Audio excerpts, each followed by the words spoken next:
안녕하세요. 한길민법입니다. 오늘 6번째 강의, 부동산의 이중매매와 불공정한 법률 행위를 공부하겠습니다. 반드시 한 문제가 나오니까 잘 따라와 주시고 득점하시길 바랍니다. 처음에 공부하기가 좀 어려운 부분이 이중매매인데요. 왜냐하면 물권법, 채권법, 유치권, 저당권도 나오다 보니까 여러분들이 좀 힘들어할 수 있어요. 그래서 이해독 하고 나서 다시 이중매매를 공부하면 어떤 종합 버전의 공부가 되는 겁니다. 일단 자주 나오는 출제, 그 지문 중심으로 강의를 이어가겠습니다. 부동산의 이중매매, 지금 우리가 법률행위의 성립 그리고 효력요건 중에서 법률행위의 그 당사자나 의사표시 목적이 있어야 되고, 그 목적은 확정성, 가능성, 그리고 적법성, 사회적 타당성이 있어야 된다고 배웠습니다. 사회적 타당성 중에 가장 하이라이트가 이 이중매매입니다. 이중매매 공부를 잘 하시면 여러분들이 재밌어지는 부분도 많이 있으니까 이어가 보도록 할게요. 일단 이중매매는 원칙적으로 허용됩니다. 따라서 매수인 중에서 먼저 등기한 자가 선악불문 소유권을 취득합니다. 제가 처음에 공부할 때 이 부분이 좀 헷갈렸거든요. 왜냐하면 이중매매라는 말만 들으면 뭔가 문제가 있는 것 같고 무효가 돼야 될 것 같은 느낌 때문에 그렇습니다. 하지만 이중매매는 원칙적으로 유효합니다. 예를 들어 볼게요. 갑이 있습니다. X란 땅이 있어요. 그리고 을과 매매 계약을 합니다. 매매 계약입니다. 그리고 을은 제1 매수인입니다. 그리고 병은 제2 매수인입니다. 이중매매는 갑이 을과 매매 계약을 하고 또 병이랑 매매 계약을 하는 겁니다. 계약입니다. 계약, 채권 행위 하는 겁니다. 그런데 이것이 마치 문제 있는 것처럼 보이지만 너무나 계약 자유의 원칙상 허용되는 것입니다. 물론 우리가 반사회적 이중매매를 공부하다 보면 어떠한 부분부터 시작해서 안 되는 것이 있는데, 갑은 을이든 병이든 더 자기한테 유리한 사람한테 계약을 완료할 수 있는 거죠. 그렇게 보시면 이중매매의 첫 번째 원칙은 유효하다. 이걸 알고 가셔야 됩니다. 그래서 매수인 중에서 을하고 비록 계약을 했지만 병이 최종 매수인이 돼서 등기까지, 우리 물권법에 중요한 게 등기입니다. 이 등기까지 이행을 하면 소유권을 취득하게 됩니다. 이게 기본적인 이중매매의 법리입니다. 그래서 따라서 특별한 사정이 없는 한 먼저 등기한 매수인이 목적 부동산의 소유권을 취득합니다. 반사회적 이중매매가 아닙니다. 원칙적인 겁니다. 다시 한번 그 판례적 표현을 들어볼게요. 이중매매는 계약 자유 원칙상 유효하다. 그래서 먼저 등기한 매수인이 목적 부동산의 소유권을 취득한다. 중요하니까 한 번 더 강조한 겁니다. 그리고 제2 매수인이 이중매매 사실을 알았다는 사정만으로 제2 매매 계약을 반사회적 법률 행위에 해당한다고 볼 수 없다. 이해되시죠? 그리고 이러한 이중매매의 법리는 부동산 임대차 계약에도 적용될 수 있다. 갑이 을하고 임대차 계약을 맺었는데 병이랑 또 두 번째로 임대차 계약을 맺을 수 있는 겁니다. 매매 계약은 계약이고 채권 행위이고, 채권 행위는 계약 자유 원칙상 허용된다. 이해되시죠? 그래서 반복된 표현이지만 소유권이 지속되는 겁니다. 왜냐하면 우리 물권법에서 공부하게 되는데, 형식주의 현행 민법은 등기를 마치지 못한 제1 매수인은 단순한 채권자에 불과하고, 이전 등기를 마친 제2 매수인이 목적물의 소유권을 취득한다. 등기가 먼저인 거죠. 그래서 제2 매수인 명의의 소유권 이전 등기는 유효한 등기에 해당하므로 제1 매수인은 매도인을 대의하여 말소를 청구할 수 없다. 지금 채권자 대유권의 법리까지 나오는데 우리 시험 범위는 아닙니다. 그렇지만 채권자 대유권이 간단하게 말씀드리면, 이 을이란 사람이 갑이랑 정상적인 계약을 했으니까 소유권 이전을 이전해달라고 청구할 수가 있는 거잖아요. 그래서 을이 갑한테 가지고 있는 권리를, 또 갑이 병한테 가지고 있는 권리를 대신해서 위치해서 행사할 수 있다는 게 채권자 대의권입니다. 다시 한번, 을이 갑에게 가지고 있는 이 권리, 또 갑이 병한테 가지고 있는 권리를 갑을 대신해서 을이 대신해서 행사한다. 그게 채권자 대위권인데 우리 시험 범위는 아니지만 이중매매에서 나오는 지문에 좀 종종 나오니까 여러분이 그 정도로만 암기하시면 좋겠습니다. 부동산 매매 계약에서 계약금을 수수한 후 당사자가 매매 계약의 이행에 착수하기 전에 제3자가 적극 유인하여 해당 부동산을 매수한 경우 제1의 매매 계약은 해약금에 기하여 해지할 수 있으므로 매도인과 제3자 사이의 매매 계약은 반사회 질서 법률 행위에 해당하지 않는다. 여러분들이 이제 매매 계약을 공부하다 보면 나오는 부분인데요. 이 갑과 을이 매도인과 매수인이 계약을 할 때는 보통 계약을 하죠. 그때 계약금을 지급하게 됩니다. 그 다음에 중도금, 뭐 3월 1일이다, 뭐 4월 1일이다, 5월 1일 날 잔금. 잔금과 함께 이제 이전 등기 넘어가는 거죠. 등기가 5월 1일이다. 그러면 이 계약금, 우리 해약금 해제를 공부하게 되는데 계약을 해제할 수밖에 없는 여러 가지 사유들이 있는데 이 계약금은 해약금이 되어서 갑과 을이 서로 중도금을 넣기 전까지는 누구든지 자유롭게 해제할 수 있다는 게 해약금 해제입니다. 서로 착각하고 실수할 수 있잖아요. 그런 부분에서 아무것도 묻지 않고 계약금을 2배로 넣고 해제하는 게 바로 해약금 해제입니다. 그런 해제의 자유가 있기 때문에 이 갑과 병이, 을과 갑이 매매 계약을 했다 하더라도 그러한 상황에서는 제2매매도 계약이 가능하다. 그리고 더 유리한 조건으로 제시한 사람하고 계약을 하고 최종적으로 등기를 하게 되면 병이 소유권자가 되는 겁니다. 역시 시험 범위는 아니지만 아까 채권자 대위권을 행사할 수 없다 했잖아요. 원칙적인 상황에서는요. 그리고 채권자 취소권도 행사가 불가합니다. 변리사 시험에 자주 나오는 지문이긴 하지만 그리고 불법 행위 책임도 물을 수 없습니다.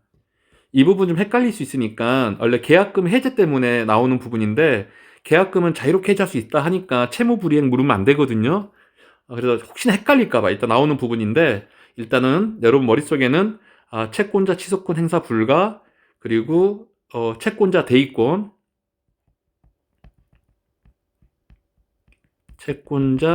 안 된다, 채권자 취소권도 안 된다, 불법 행위 책임도 물을 수 없다. 다 안 되는 겁니다. 제1 매수인이 제2 매수인한테. 왜? 적법하니까 불법 행위가 아닌 거죠. 그렇지만 제1 매수인 입장에서는 억울하잖아요. 그 매도인한테 물을 수 있는 책임이 이행 불능 책임.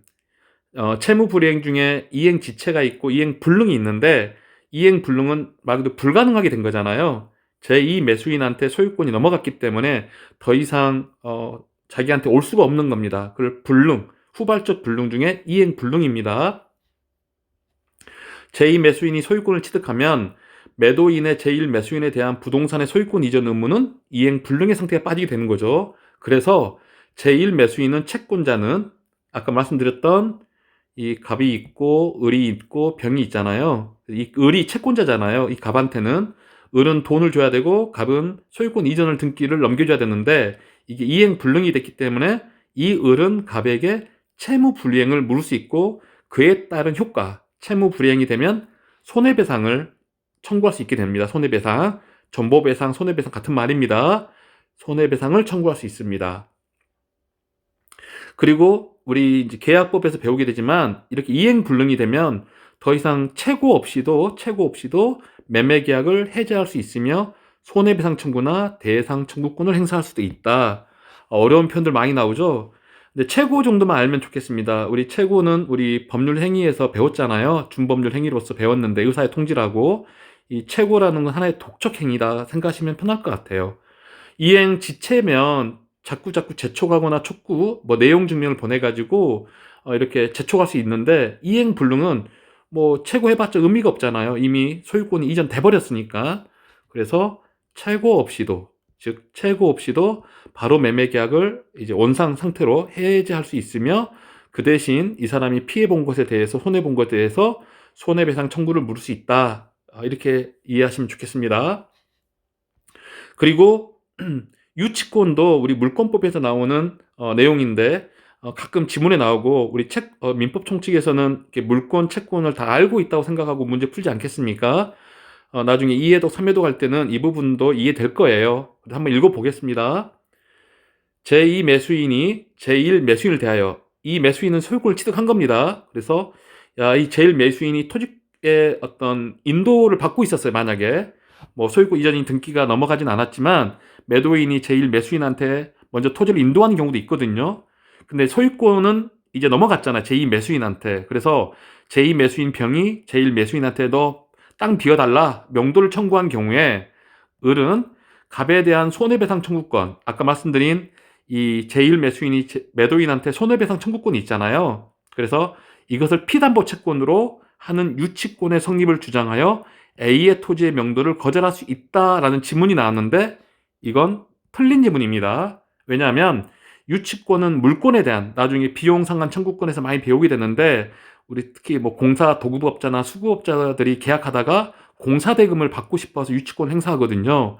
이렇게 그 물건에 대해서 발생하는 그런 이유로 유치권이 행사할 수 있는데 이 손해배상 청구는 그러한 내용이 아니기 때문에 말 그대로 갑의 이중매매로 인한 이전 채무의 이행 불능에 의해 발생한 것이기 때문에 그렇게 유치권을 성립하지 않기 때문에 행사할 수가 없는 겁니다. 그래서 제2 매수인은 제1 매수인한테 토지 명도를 청구할 때 이 제1 매수인은 유치권을 행사할 수 없다. 이것도 X를 해놓으시기 바랍니다. 채권자 대위권도 안 돼. 채권자 취소권도 안 된다. 불법 행위 책임도 물을 수 없다. 유치권 행사 안 되는 겁니다. 오로지 제1 매수인은 매도인한테 이행 불능에 따른 채무 불이행 책임을 묻고 손해배상 청구를 할 수 있다. 이거 하나만 있는 겁니다. 정말 물권법, 채권법 벌써 왔다 갔다 하니까 여러분 힘드시죠? 하지만 계속 말씀드렸잖아요. 1회독을 끝내고 나서 2회독이 오고 3회독이 오면 이게 다 이해가 됩니다. 그렇지만 지금 제가 최선을 다해서 그냥 나오는 키워드 지문만 말씀해도 되지만 그렇게 하게 되면 이해가 안 되고 나중에 암기도 어려워져요. 그래서 이 정도까지 설명을 드리는 게 저는 매너라고 생각이 듭니다. 자, 그러면 이중매매는 원칙적으로 유효하다 했는데 어떻게 할 때 반사회적인 법률행위, 즉 이중매매는 무효가 되는지를 알려드리겠습니다. 자, 첫 번째 무효가 되기 위한 요건입니다. 매도인의 배임행위, 그리고 제2 매수인의 적극적 가담이 있으면 이런 표현들이 나오면 반사회적 이중매매입니다. 제2 매수인, 병이죠. 매도인에게 이중매도할 것을 이런 표현 나옵니다. 적극 권유한다. 적극 권유하고 그의 배임행위에 적극 가담하여 이루어진 매매계약이 바로 반사회적 이중매매입니다. 그러면 적극 가담 행위란 무엇인가에 대해서 설명해 주는데 판례 표현입니다.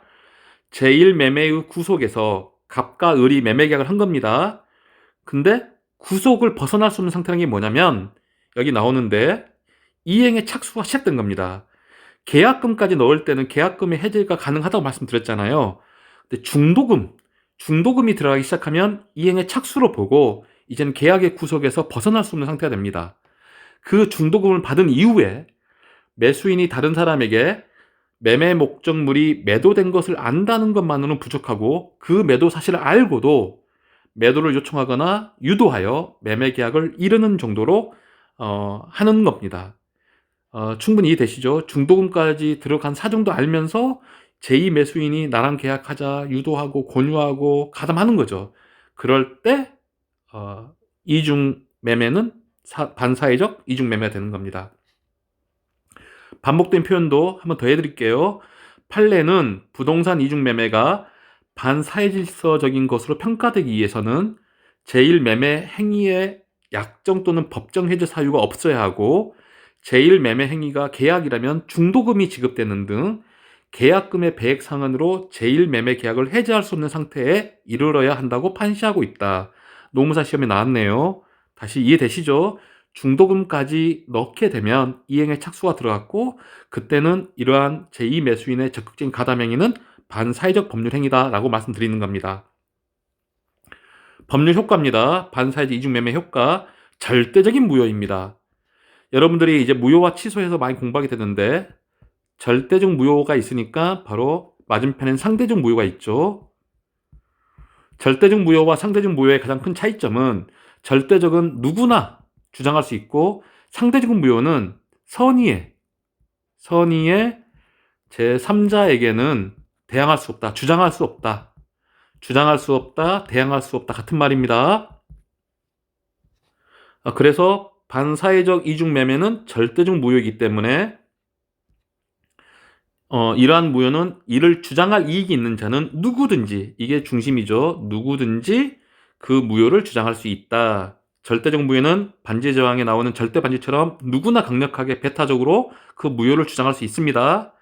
상대방이 선이든 상관이 없습니다. 무효는 절대적 무효입니다. 자, 그리고 매도인, 갑이죠. 그리고 병의 법률 관계입니다. 무효에 따른 부당이득 반환 청구권 기억나십니까? 무효가 되면 무효에 따른 효과 중에 하나가 부당이득을 반환 청구할 수 있는 거거든요. 그런데 기억을 더듬어 보세요. 더듬어 보시면 우리가 반사회 질서 법률 행위는 불법 원인 급여를 배운 것이 있습니다. 그래서 불법 원인 급여가 되면 이렇게 부당이득 반환 청구권이 안 됩니다. 그리고 나아가 매도인은 소유권에 기한 반환 청구권도 행사할 수가 없습니다. 절대적 무효이기 때문에 추임도 안 됩니다. 기억나시죠? 일반적인 강행법규 위반의 무효 같은 경우는 부당이득 반환 청구권이 행사가 가능한데 반사회적인 법률 행위에 우리 민법이 조력할 수가 없으니까, 국가가 조력할 수 없으니까 부당이득 반환 청구가 행사가 불능하게 된 겁니다. 그 반사회 질서 법률 행위 중에 하나가 반사회적 이중 매매이기 때문에 이 법리가 그대로 관통이 되는 것이죠. 그래서 앞에 한번 돌려보시면 불법 원인 급여가 부당이득의 특수한 형태가 되는 겁니다. 자, 넘어갈게요. 자, 우리 제1매수인. 아까 너무너무 억울하죠. 화가 나죠. 제1매수인 을이 제2매수인에 대한 권리 행사가 무엇이 가능하느냐? 자, 제1매수인은 직접 제2매수인에게 등기 말소 청구는 불가능하다. 왜냐? 제1매수인은 원래 그렇게 뭐 등기 말소 청구 일종의 한번 읽어보겠습니다. 자, 소유자는 소유권에 기해 방해 제거 청구권을 갖고 우리 물권법에서 소유권이 절대적이고 배타적인 권능들이 있는데 이것을 갖고 있는 무기가 있어야 되잖아요. 그 중에 하나가 물권적 청구권이 있거든요. 물권적 청구권 중에 하나가 바로 방해를 제거하는 청구권이에요. 그래서 뭔가 원인 불명의 불법 원인에 등기가 되어 있으면 소유권을 갖고 있는 분들은 그걸 없앨 수 있고 제거할 수 있는 거잖아요. 그게 물권적 청구권입니다. 그래서 원인 무효의 등기에 대해서 그 말소를 구하는 것은 이에 기초하는 것이다. 소유권을 갖고 있는 사람한테 그런 무기가 있는 건 당연한 거죠. 등기를 말소해달라 청구할 수 있는 거죠. 그런데 제1매수인은 미등기 매수인이잖아요. 아직 등기가 안 돼 있고 제2매수인한테 등기가 되어 있잖아요. 그러니까 소유자가 아니므로 미등기 매수인은 소유자가 아니다. 이 간단한 말 한마디에 너무나 많은 게 포함되어 있는 겁니다. 미등기 매수인은 소유자가 아니다. 한번 따라해 주시면 좋을 것 같아요. 미등기 매수인은 소유자가 아니다. 그래서 직접 제2매수인에게 등기의 말소를 청구할 수는 없고 매도인에 대한 자기의 소유권 이전 청구권을 보존하기에 진정명의 회복을 원인으로 한 소유권 이전 등기 청구권을 행사할 수 없다. 이해되시죠? 어떻든 간에 제1매수인은 직접적이든 뭐 진정명의 회복을 원인으로 하든 소유권 이전 등기 청구권을 행사할 수 없습니다. 단 어떤 권리가 또 이제 들어오느냐? 기억나실지 모르겠지만 조금 전에 공부했던 채권자 대위권. 이중매매가 유효하면 채권자 대위권 행사할 수 없다고 배웠습니다. 그렇지만 반사회적 이중매매에서는 채권자 대위권이 행사 가능합니다. 그래서 시험에 많이 나오는 거겠죠. 제2매수인은 채권자 대위권 행사로서 매도인을 대위하여 제2매수인에게 등기 마소를 청구할 수 있을 뿐이다. 갑이 매도인이고 을이 제1매수인이고 병이 제2매수인인데 이 을이 갑을 대신해서 을이 갖고 있는 소유권 이전 등기 청구권이 있고 갑이 병한테 가지고 있는 소유자로서의 등기 청구권 이것을 대신해서 행사한다 이 말씀인 겁니다. 을이 갑의 위치에서 소유자가 되는 거죠. 그걸 채권자 대위권이라고 그러는데 우리 시험 범위는 아니지만 이게 종종 지문에 나오니까 설명해 드리는 겁니다. 판례는 판례를 한번 읽어볼까요? 매도인의 매수인에 대한 배임 행위에 가담하여 증여, 매매든 증여든 아까 임대차든 이 법리가 확장되고 있는 겁니다. 이를 원인으로 소유권 이전 등기를 경유한 수증자, 갑이 을하고 제일 매수 행위를 했는데 매매 행위를 했는데 갑이 병한테 증여를 해버린 거죠. 그때 그 수증자, 우리 그 이중매매에서는 제2 매수인 같은 역할을 하고 있는 거죠. 그 수중자에 대하여 매수인은 매도인을 대위하여 위 등기의 말소를 청구할 수 있다. 결론만 기억해 볼까요?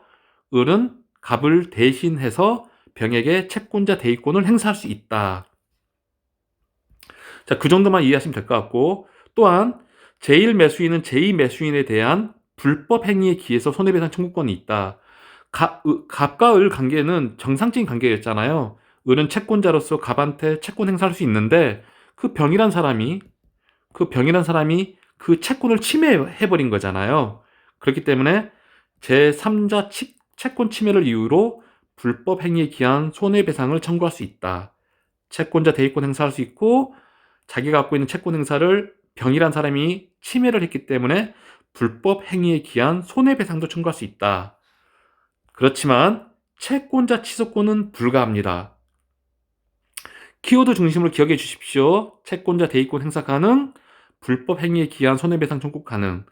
채권자 취소권은 이중매매가 정상적이든 이렇게 반사회적 이중매매든 다 행사가 불가능합니다. 그러면 문제 지문 나올 때 채권자 취소권 나오면 무조건 안 된다라고 기억해 주시면 좋겠습니다.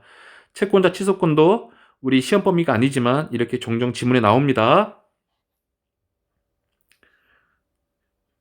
제가 그런 말 했잖아요. 우리가 강의 제가 초창기에 여러분들이 공부하는 범위가 이 정도인데 이만큼 공부해야 되는데 이렇게 넓게 하게 되면 시간과 에너지와 여러 가지 혼란스러움을 주기 때문에 안 된다고 했고 너무 깊이 들어가면 안 된다고 했습니다. 시험에 나오는 범위만 공부를 해야 되는데 제가 이번에 강의하는 것은 그래도 최대한 이해를 시키고 나중에 요약 강의할 때는 나오는 그 문제 지문 중심으로 발빠르게 진행을 할 것입니다. 지금은 충분히 여러분들한테 뭐 실전 강의, 기초 강의, 기본 강의 엄청 많은데 전 이 강의로 모든 것을 설명시켜 드리려고 하는 거예요. 자, 그렇지만 채권자 취소권이나 채권자 대위권은 깊이 있게 공부하면 안 됩니다. 채권자 취소권은 정상적인 이중매매든 반사회적 이중매매든 행사할 수가 없다. 이렇게 기억하시면 되겠습니다. 자, 제3자가 나왔습니다. 여기서 제3자는 제2 매수인을 말하는 건 아니고요. 자, 제2 양수인과 거래한 전득자의 법칙지. 무슨 말씀이냐면 갑이 을하고 계약을 했고 매매 계약을 했고 또 병하고 계약을 했는데 이 병이 다시 정한테 매매 계약을 해서 이 정이 소유권을 취득한 거예요. 이 정을 제3자라 그럽니다. 그러면 이 병이 아까 여기서 제2 양수인이죠. 제1 양수인, 제2 양수인 표현은 같습니다. 제1 양수인, 제1 매수인, 제2 양수인, 제2 매도인. 매수인. 저도 헷갈려 버렸네요. 그래서 같은 표현이니까 혼란스러워하지 마시고요. 이 병이 제2 양수인이고 이 정한테 매매 계약을 통해서 소유권을 넘겼을 때 그 사람이 제3자이다. 이렇게 이해하시고 읽어볼게요. 부동산의 이중매매가 반사회적 법률 행위에 해당하는 경우에는 이중매매 계약은 절대적 무효죠. 선의의 제3자에게도 대항할 수 있으므로 주장할 수 있으므로 무효라고 당해 부동산을 제2 매수인으로부터 다시 취득한 제3자는 설사 제2 매수인이 당해 부동산의 소유권을 유효하게 취득한 것으로 믿었더라도 다시 말해 선의죠. 선의라고 하더라도 이중매매 계약이 유효하다고 주장할 수 없다. 이해되시죠? 이게 어떻게 지문에 나왔냐? 반사회적 법률행위에 해당하는 제2 매매 계약에 기초하여 제2 매수인으로부터 그 부동산을 매수하여 등기한 선의의 제3자는 제2 매매 계약의 유효를 주장할 수 있다. 이게 틀린 겁니다. 주장할 수 없습니다. 대항할 수 없습니다. 왜? 절대적 무효이기 때문입니다.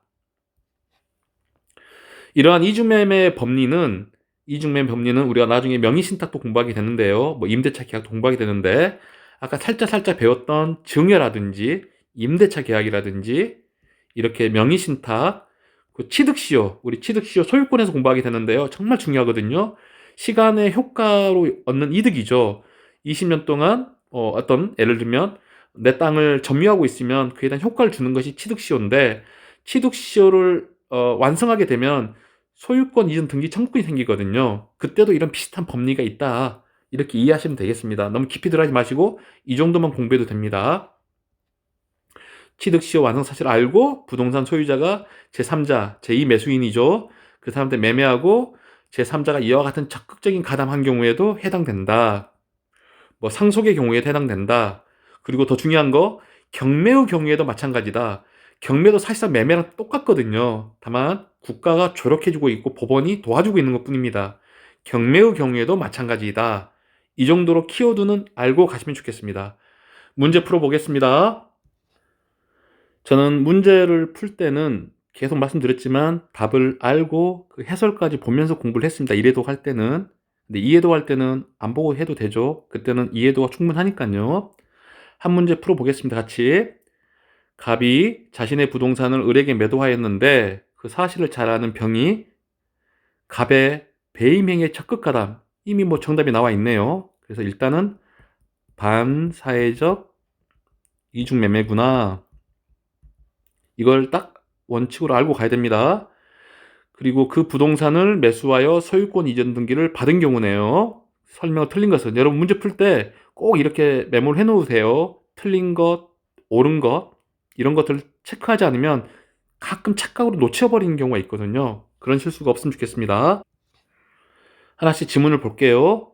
갑과 병 사이의 매매 계약은 무효이다. 맞죠? 절대적 무효입니다. 이중매매가 반사회적이니까요. 을은 병에게 소유권 이전 등기를 청구할 수 없다. 맞죠? 을은 병에게 직접 소유권 이전 등기를 청구할 수 없습니다. 왜냐? 소유자가 아니잖아요. 미등기 매수인이잖아요. 조금 전에 배웠습니다. 을은 갑을 대위하여 병에게 소유권 이전 등기 말소를 청구할 수 있다. 우리가 가능한 것 중에 채권자 취소권은 안 된다? 채권자 대위권은 반사회적 이중매매일 경우에는 가능했습니다. 정답입니다. 자, 그리고 병으로부터 그 부동산을 전득한 정이 선의이면 소유권 취득한다. 오답입니다. 틀렸습니다. 정답은 4번이네요. 우리가 조금 전에 배웠은 겁니다. 전득자 우리 공부했잖아요. 절대적인 무효이기 때문에 정이 선의이든 악이든 상관없이 무조건 소유권을 취득하지 않습니다. 못합니다. 절대적 무효이니까요. 을은 갑과 병 사이의 매매 계약에 대하여 채권자 취소권을 행사할 수 없다. 채권자 취소 행사 없다고 배웠습니다. 맞는 지문입니다. 그래서 채권자 대위권 오케이, 채권자 취소권 안 된다 오케이. 이렇게 여러분 공부하다 보면 이게 자동적으로 암기가 되는 것이 이런 부분입니다. 그리고 다음 문제 2번 문제 넘어가고 3번 문제 보겠습니다. 부동산 이중 매매에 관한 설명 틀린 것입니다. 이렇게 체크하셔야 돼요. 체크. 틀린 거. 반사회적 법률 행위에 해당하는 제2매매 계약에 기초하여 제2매수인으로부터 그 부동산을 매수하여 등기한 선의의 제3자는 제2매매 계약의 유효를 주장할 수 있다. 벌써 정답이 나왔죠. 주장할 수 없습니다. 왜냐? 벌써 여기는 지문에 답이 나왔네요. 반사회적 법률 행위는 제2매매는 무효잖아요. 절대적 무효이니까 그 선의의 제3자가 있다 하더라도 무조건 무효입니다. 나머지는 다 맞는 지문이 되겠죠. 여러분들이 확신에 차면 1번 정답 바로 체킹하고 다음 문제로 넘어가야지 시간을 아끼게 되는데 여러분이 이게 불확실하거나 헷갈리게 되면 이게 2번, 3번, 4번, 5번 보면 시간을 자꾸 뺏기게 되거든요. 여러분이 이제 공부를 2에도 3에도 가게 되면 자기 확신, 자꾸 반복해서 나오는 그런 여러분을 현혹시키는 문제 지문들이 있거든요. 혼동하지 마시고 확신에 차서 정답 체킹하시고 바로 4번, 5번 문제 풀어야 됩니다. 그래서 강의 시간이니까 한번 2, 3, 4, 5 보겠습니다. 공부한 차원이니까요. 제2매수인이 이중매매 사실을 알았다는 사정만으로는 제2매매 계약을 반사회적 법률 행위에 해당한다고 볼 수 없다. 2번 지문은 부동산 이중매매 원칙적인 내용이잖아요.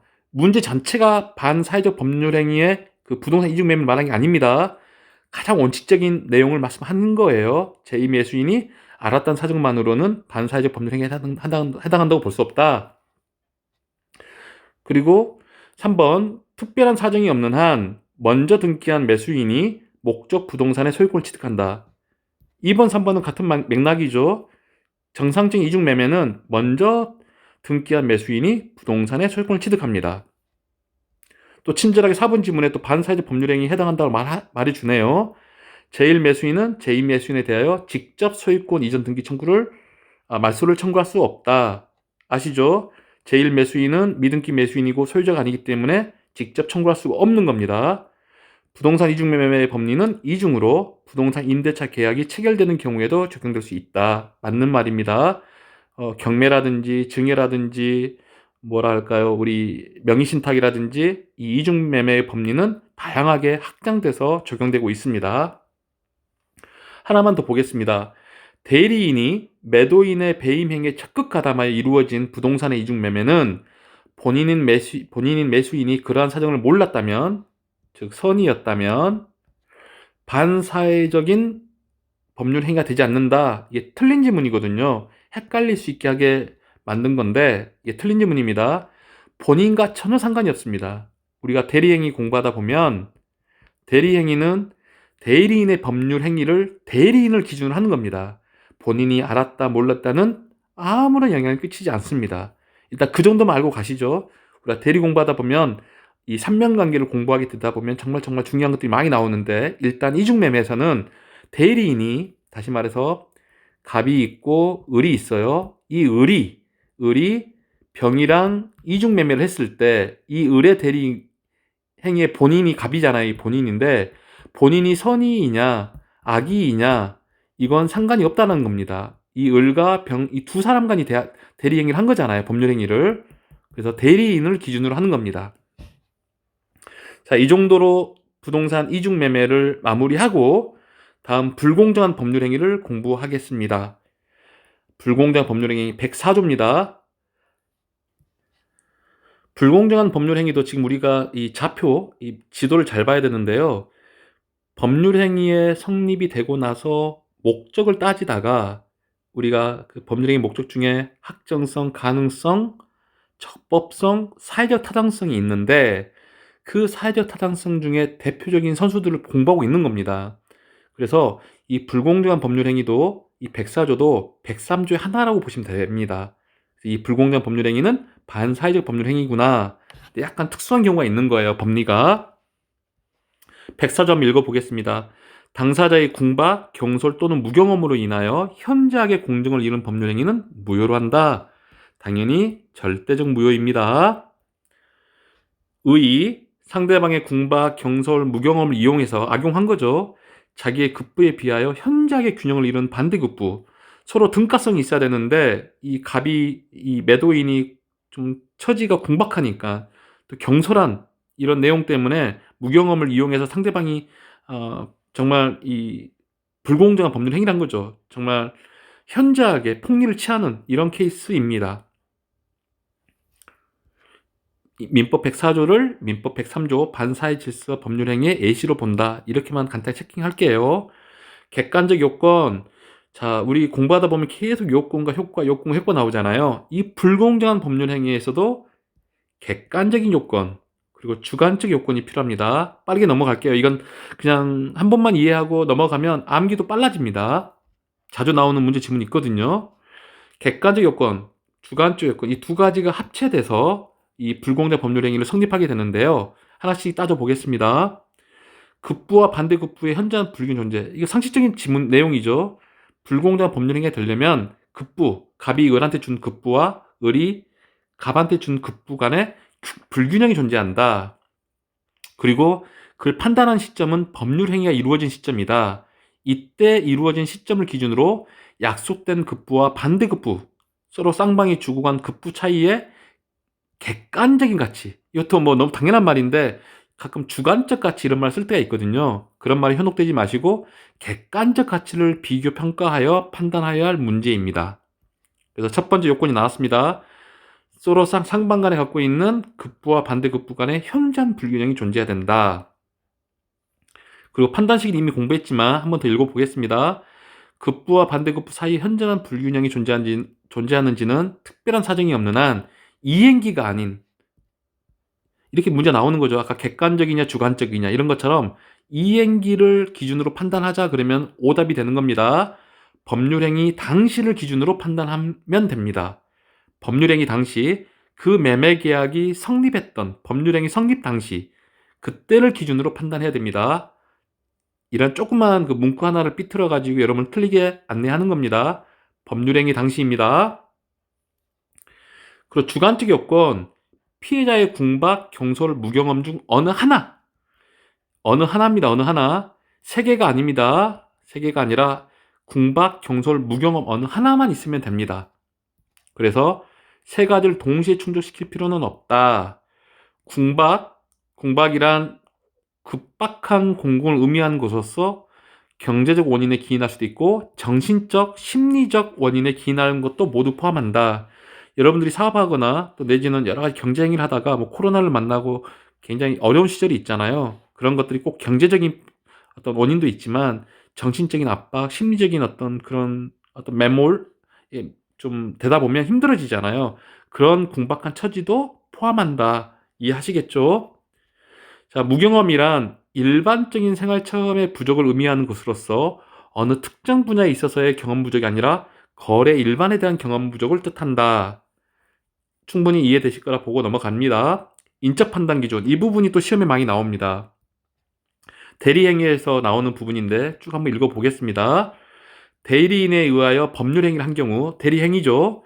원칙적으로 경솔 무경험은 그 대리인을 기준으로 하여 판단하고 궁박은 본인의 입장에서 판단해야 된다. 아, 정말 문제지문 많이 나왔습니다. 그래서 갑과 을이 있고 이 을은 갑의 대리인입니다. 여러분 헷갈려하지 마세요. 본인이라는 표현이 자기 자신을 말하는 게 아니라 대리 행위에서 본인이라 하면은 을이 대리인일 때 법률 효과가 가는 사람이 바로 본인입니다. 그래서 이 을이 이 병이랑 법률 행위를 했어요. 만약에 했을 때 이 대리 행위를 하면서 방금 이런 표현 경솔과 무경험은 대리인 기준 그리고 궁박한 처지는 갑을 기준으로 한다. 이해되시죠? 궁박은 본인의 입장에서 판단해야 되고 나머지 경솔과 무경험은 바로 대리인을 기준으로 판단하자. 충분히 공부가 되실 거라 보고 넘어가겠습니다. 또 하나 주관적 요건입니다. 폭리 행위에 악의가 반드시 필요하다. 피해 당사자가 궁박, 경솔 또는 무경험의 상태에 있었다 하더라도 그 상대방 당사자에게 그와 같은 피해 당사자 측의 사정을 알면서 이를 이용하려는 의사, 즉 폭리 행위에 악의가 없었다면 104조에 규정된 불공정한 법률 행위가 성립되지 않는다. 여러분들이 이 사례를 보면 아까 간단하게 말씀드리면 노인이 뭐 궁박, 경솔, 무경험 여러 처지가 있는데 그걸 악용해서 상대방이 바로 뭐 1,500만 원의 계약금을 놓고 전체 계약금은 1,500만 원이었네요. 계약 당일에 550만 원, 그 다음날 바로 중도금으로 650만 원, 뭔가 이렇게 바로바로 뭐 중도금 넣는 이유가 있었겠죠. 아주 헐값에 그 땅을 살려고 노인을 속인 거죠. 쉽게 말하면. 이러한 그 폭리자 측의 악용의 의사도 이미 있었기 때문에 이건 불공정한 법률 행위인데 이게 불법 원인 급여라서 그 상대방 가해자 측한테는 불법 원인 급여 본문이 적용돼서 지급했던 금액 550만 원이라든지 650만 원은 되돌려 받을 수 없고 이 노인은 그 불법 원인 급여의 단서에 해당되기 때문에 오직 수익자한테만 불법 원인이 있기 때문에 노인은 소유권 이전 등기를 되찾아올 수 있고 건물도 되찾아올 수 있다라는 내용입니다. 그래서 노인은 손해본 게 결과적으로 없게 됩니다. 이 판례는 재밌으니까 한번 읽어보시고 멈춤해 놓고요. 자, 우리는 문제를 풀어야 되니까 이런 뭐 사례 문제 하나 가지고 논술 푸는 그런 시험은 아니잖아요. 근데 이해도를 높이기 위해서 잠깐 말씀드린 겁니다. 우리는 객관식 문제입니다. 한 세 문제 풀어보겠습니다. 불공정한 법률 행위에 관한 설명으로 옳은 것 저는 정답 1번으로 미리 체킹했는데 계속 나옵니다. 불공정한 법률 행위에도 무효행위 전환에 관한 법리가 적용된다. 기억나시죠? 추인은 안 된다. 추인은 X, 전환은 OK. 이해되시죠? 틀린 질문 한번 볼까요? 경락대금과 목적물의 시가의 현저한 차이가 있는 경우에도 불공정한 법률 행위가 성립할 수 있다. 경매 적용 안 됩니다. 무상행위, 증여, 기부행위 적용 안 됩니다. 경락의 목적은 뭐겠습니까? 경매의 목적은 좀 더 싸게 얻으려고 하는 행위잖아요. 당연히 적용이 안 됩니다. 급부와 반대급부 사이에 현저한 불균형이 있는 경우 원칙적으로 그 불균형 부분에 하나여 무효가 된다. 전체가 무효가 됩니다. 전체. 우리 일부 무효의 법리, 일부가 무효이면 원칙은 전체가 무효가 됩니다. 자, 네 번째. 대리인에 의한 법률행위에서 궁박과 무경험은 대리인을 기준으로 판단한다. 틀렸죠? 궁박은 본인 기준입니다. 본인. 경솔과 무경험이 대리인 기준입니다. 벌써 많이 나오죠? 계약의 피해 당사자가 급박한 공공상태에 있다면 그 상대방에게 폭리 행위에 악의가 없었더라도 불공정한 법률행위 성립한다. 역시 틀렸습니다. 주관적 요건 중에 하나가 가해자 측에서는 이 폭리 행위에 악의가 있어야 됩니다. 자, 두 번째 문제 풀어보겠습니다. 여러분이 멈춤해놓고 풀어도 돼요. 저는 바로 이어가겠습니다. 법률행위 효력에 관한 설명으로 틀린 것은 한번 풀어보시겠습니까? 1번 무효행위 전환에 관한 규정은 불공정한 법률행위에 적용될 수 있다. 아이고 또 나왔죠. 옵니다. 여기 나왔던 거 그대로 또 나왔네요. 반복돼서 많이 나오죠. 경매에는 불공정한 법률행위에 관한 규정이 적용되지 않습니다. 또 나왔죠. 맞습니다. 적용되지 않습니다. 세 번째, 강제 집행을 면할 목적으로 허위의 근저당권을 설정한 행위는 반사회 질서의 법률행위 무효이다. 아닙니다. 틀렸습니다. 이게 좀 따져봐야 되겠지만 통정 허위 표시로 인한 근저당권 설정이라면 이건 말 그대로 통정 허위 표시로 인한 무효입니다. 더 자세히 따져봐야겠지만 유효일 수도 있는 부분이 어떤 책에서 나와 있는데 제가 볼 때 이 지문상으로는 허위의 근저당권이잖아요. 그래서 갑과 을이 서로 통정해서 근저당권을 거짓말로 세팅했다면 그건 저는 무효라고 보거든요. 다만 이 무효는 반사회질서의 법률행위는 아니잖아요. 이 부분은 좀 구별을 하라는 것입니다. 반사회질서 법률행위 무효는 아닙니다. 상대방에게 표시되거나 알려진 법률행위의 동기가 반사회적인 경우 그 법률행위는 무효이다. 맞는 지문이죠. 기억나시죠? 동기가 표시되거나 상대방이 알려져야 됩니다. 그래야만 반사회적인 법률행위가 되는 겁니다.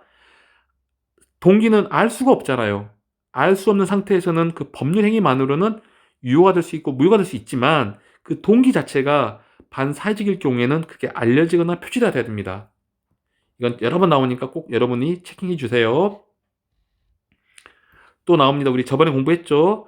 반사회적 법률행위에서 몇 가지 사례들 나왔던 내용들이 계속 지문으로 나오는 거잖아요. 소송에서 증언할 것을 조건으로 통상 용인되는 수준을 넘었네요. 넘었습니다. 그 지급하기로 한 약정은 무효입니다.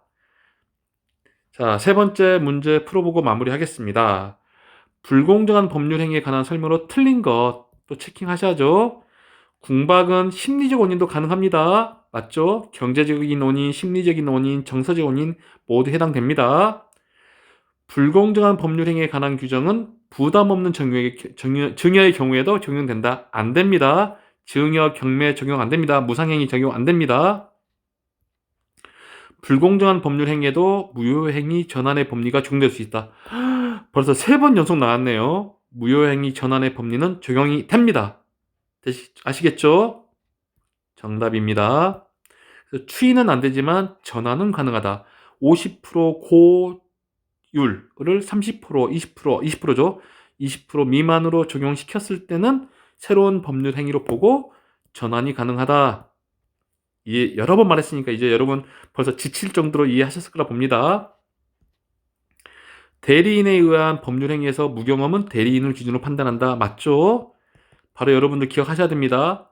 궁박한 사정은 본인 기준입니다. 경매 절차에서 매각대금이 시가보다 현재 저렴하더라도 불공정한 법률 행위는 적용이 안 되고 그 무효를 주장할 수 없습니다. 맞는 지문입니다. 맞죠? 그래서 이렇게 문제들이 자꾸 반복해서 나오는 그 해당 지문들이 있어요. 그래서 여러분 기출 지문을 풀다 보면 답이 저절로 보입니다. 지금 여러분 처음 듣다 보니까 헷갈릴 수도 있고 이게 무슨 말이지 혼란의 연속일 수 있으나 두세 번만 보면 금방금방 이해가 되고 자동 암기가 된다라는 것을 강조를 드리면서 오늘 6번째 강의를 마무리할게요. 제가 이 글씨를 여러분들 좀 질문하신 분들이 있는데 글씨가 좀 작잖아요. 제가 다 설명드리려고 하는 건데 이걸 좀 두 손가락을 이용해서 화면을 확대하시면 크게 볼 수 있고 멈춤 기능을 활용해서 이 부분 좀 이해 안 되시면 여러 번 좀 반복해서 보시길 바랍니다. 그러면 오늘 강의 이 정도로 마무리하고 7강에서 다시 뵙도록 하겠습니다. 고맙습니다.